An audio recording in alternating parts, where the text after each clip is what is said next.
you do that? How did you do that?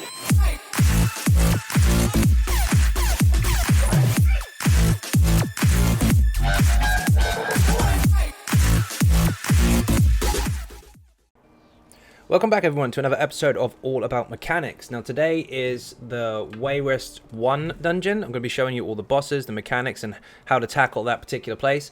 After this one, we're going to go into the harder stuff. So after this episode, we're going to go into the tier 3 stuff and you start seeing some more challenging content.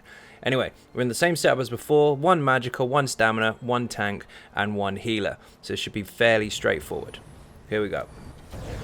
Okay, this dungeon's pretty small. It's quite simple as far as boss mechanics are concerned, but there are obviously some things that you'll need to fully understand before you tackle them. When it comes to adds, like usual, you have to make sure you interrupt the healers in the range, but to start with, you're greeted by loads and loads of skeevers. They're not too hard to deal with. They have very low health, but if you get too many on one person, they can kind of overwhelm you. So make sure your tank's on point at pinning them down and kind of taunting them in as and when necessary. And of course, chaining them into the middle so that you can get the majority of your AoE damage on them as well. You'll notice in the water that there are a few crocodiles. These don't always come up to the top. It depends on how you place your damage. As you can see here, some of our damage spilled over into the water, so the crocodiles are going to be aggroed. But if you can avoid that, you can actually skip them.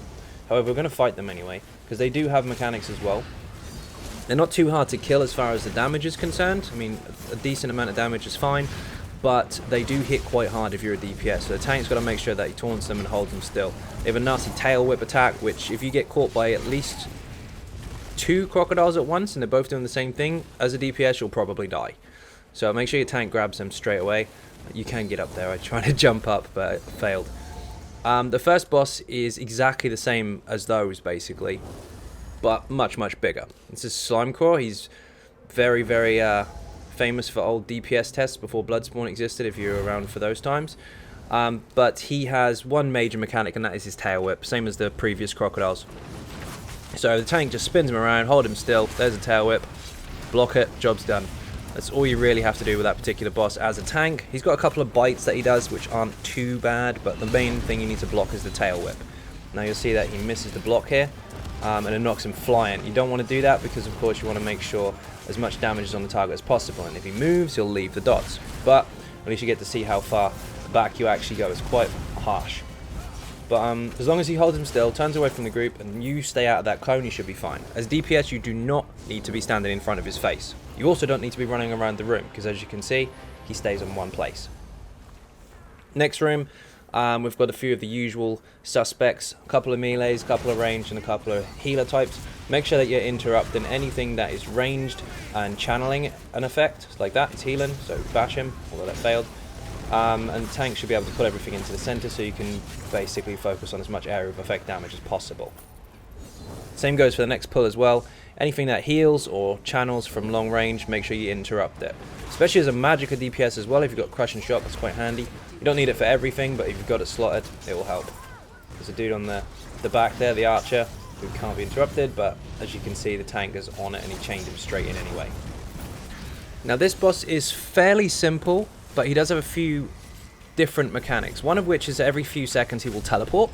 When he does that, he will also spawn wraiths, which need to be pulled in by the tank or killed by the DPS, whichever comes first.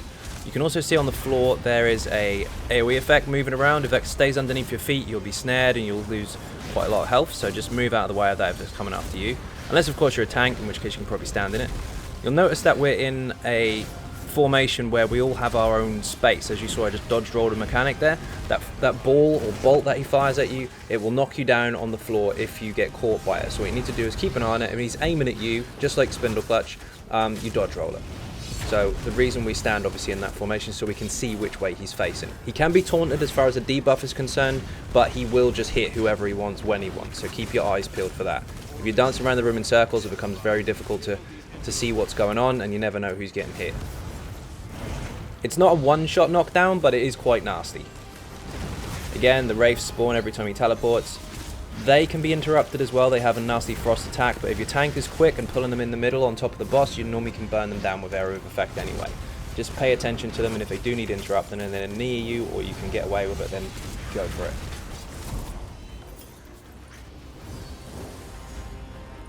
Full bags as usual. Now, the next boss is actually quite funny. He's not very challenging in terms of the damage that he outputs, but he does spawn a lot of skeevers. So you have to be very, very careful not to get overwhelmed by those. Your tanks really need to be on top of it. Basically, this pull here, very, very simple. Pull everything into the center. Make sure your tank is taunting them and just AoE them down. A couple more skeevers in the corridor, nothing too stressful. Make sure your tank's got a taunt on them. They shouldn't kill the DPS, only a couple of them, but make sure you grab hold of them anyway, just in case. Plus, of course, you want to apply debuffs as much as possible.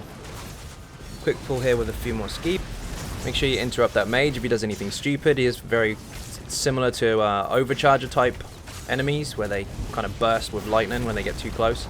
And he can also teleport as well. Same as before with the crocodiles, just like you saw at the beginning. They do a tail whip, make sure the tank has got them taunted, and make sure he blocks that particular mechanic so they don't get knocked down. Do not, as a DPS or a healer, stand in front of those crocodiles. Rat Whisperer is quite a funny boss. He has a lot of mechanics that can be interrupted.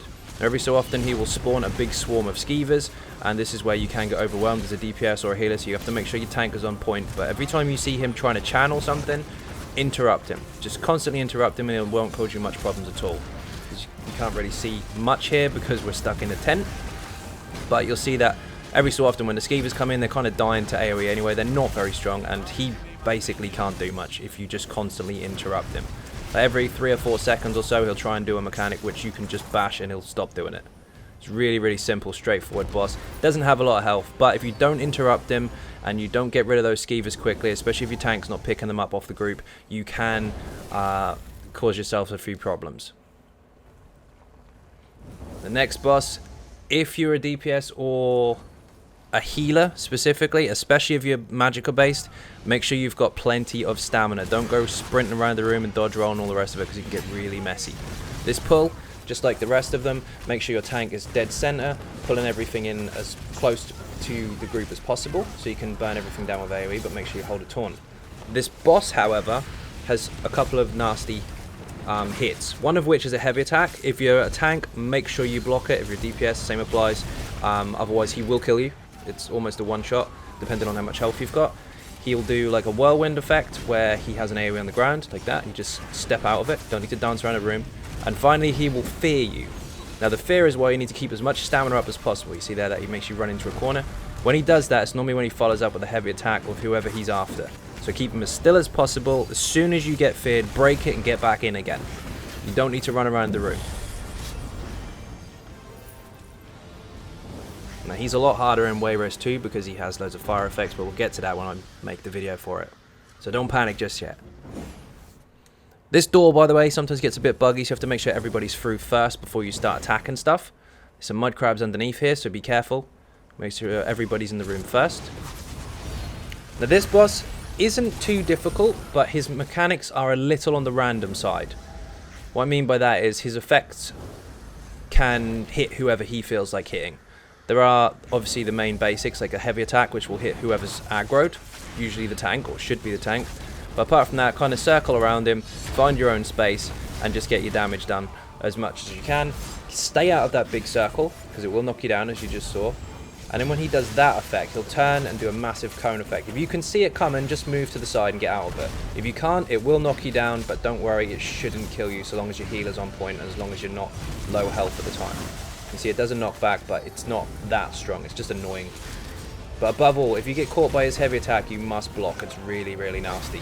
They should always be on the tank, but you never know what happens. Sometimes a taunt might fall off, or a DC or whatever.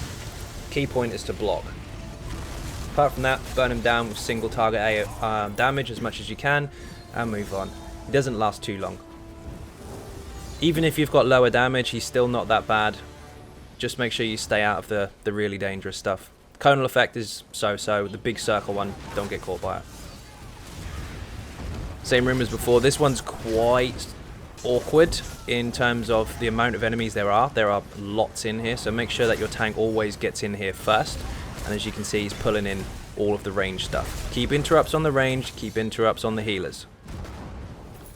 Same basic mechanics for every single dungeon. If you've got a big army of enemies, interrupt anyone that's channeling, interrupt anyone that's healing, and get that tank to pull everything in central as much as possible. Healer at the back there, stop him from doing it. Tank will bring him in anyway. Archer there. Be careful to be interrupting those.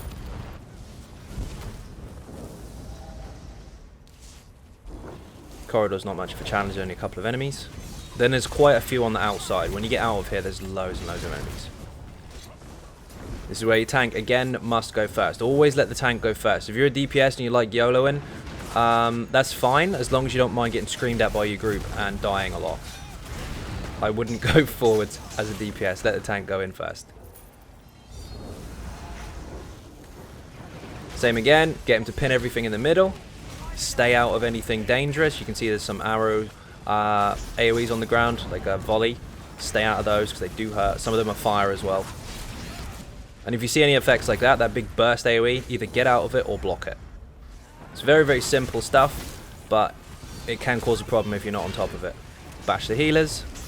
Don't let them heal. Tanks pull them in. Very simple. This room is very, very busy. Again, tanks go first. Kill the skeevers on their own. Just get them out of the way. You can pull everything together if you're really experienced, but to start with, I wouldn't recommend it. Once you get onto this other side of the bridge, again, go as central as you can as the tank. Pull everything together. If you're a DPS, stay out of the bad stuff.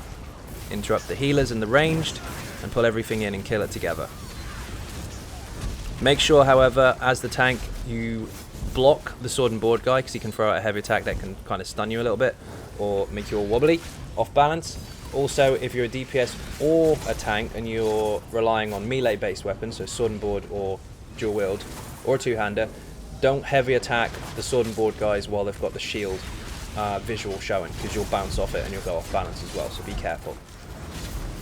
Same as this again, interrupt the range stuff, pull in everything else. Interrupt him, don't let him cast that arrow spray, it'll do a lot of damage to people and it puts real pressure on the healers. Or healer, sorry, there's only one in here. YOLO in a little bit here, always wait for the tank. Now you can dodge roll through these so that you don't get stuck in AoE, and then you can get to the back and let the tank control it. But if you get most of the enemies kind of stuck in AoE anyway, depending on how much damage you got, they can kind of die before they cause a problem. But it depends on your group. If you've got low damage, dodge roll through them, turn around and start interrupting stuff. Let the tank control the room. Same with this pull as well. And there's also some enemies up on the left. These I would highly recommend getting rid of. You can have them in there for the whole fight and they just won't go anywhere near you as long as you don't accidentally get too close. But if you do get too close, you're going to cause yourself some serious issues. So just get up there, pin them all together and burn them down as fast as you can. Don't aggro the boss at this stage though. The boss, by the way, is very, very tough. She has a lot of health. She hits very, very hard, and she has some nasty spin attacks that will hit the DPS as well as an ambush attack as well. She'll just pick whoever she wants. So if you hit this scroll here, this is the hard mode out the way. Press that. If you don't press it, it won't activate hard mode. You have to activate it by pressing on that scroll. Now the trick to this again is to not dance around the room. Find your place, get comfortable. And every time she's done a heavy attack on a tank, that must be blocked, by the way, otherwise it will kill you. She will then launch herself into an ambush and hit whoever she wants in the back. The trick to this is to try and keep up a shield if you're Magicka as much as possible, or make sure that you block as you see her disappear. You've got to be very quick. You can't always tell who's going to get hit, so make sure that you block as soon as she disappears. As soon as she comes back, however, as soon as she gets back to the tank, she'll do a steel tornado type spin. Either block it or just move backwards a bit so it doesn't catch you. It's really nasty. This phase here, of course, lots of bats. Tank should taunt everything, everyone else should do AoE. Then carry on as normal. Block as soon as she respawns. You see she did a spin straight after the ambush. That will kill me if I'm not paying attention. Even though I'm not the tank, it will still get me. So keep your resources up. Block when she ambushes. Here she goes. She's going to teleport and spin. Gotta block it. There you go. You can see our DPS right there put a shield up and block straight away because you can see her doing her effects. You gotta be really careful though. After the heavy, careful. Spin. Gotta block it. If you don't, you're gonna die. Kill the bats. Rinse, repeat. Here she comes out with a heavy. Watch the spin and block. Block that spin. You see, I went to half health just from the spin. If I'd have caught the ambush in the face as well, I'd have been dead. It's all about watching her movements and keeping an eye on her. As soon as she disappears, block. As soon as she starts spinning, block if you're too close. Apart from that, it's over and over and over. Just continue as you are. Key point, by the way, for the tank, like I've already said, make sure you block that heavy attack. You can get away with the spin, you can get away with the ambush as a tank, but you will not get away with a heavy attack. It will one-shot you. Now this is kind of her enraged mode, where she starts doing some other mechanics. She jumps in the air and stifles or stuns. She's got some nasty, nasty effects. But again, if you just follow the base mechanics for what you've seen for the rest of the fight, you should be just fine. Block the spin, block the ambush, block the heavy attack. There's a heavy for the tank, block, spin coming, block that, safe. It's a very simple fight if you can follow what she's doing. If not, she can wipe group. Okay, so hopefully that helps you now better understand that particular dungeon and its boss mechanics, especially the last one, because she is a pain in the ass. Now, I will be doing more dungeon guides in the series, but we're now pushing to the next level of difficulty. That's T1 and T2, sorry, out of the way already. We're now going to move on to T3. So keep your eyes open for those. First of all, if you're not subscribing, please do hit that button. It is free. Furthermore, if you'd like to support the channel outside of YouTube, there are some links in the description for Patreon, Facebook, Twitter, and of course the website XynodeGaming.com. Once again, thank you all very, very much for watching. I fully appreciate the support, and I will see you in the next video. Bye-bye.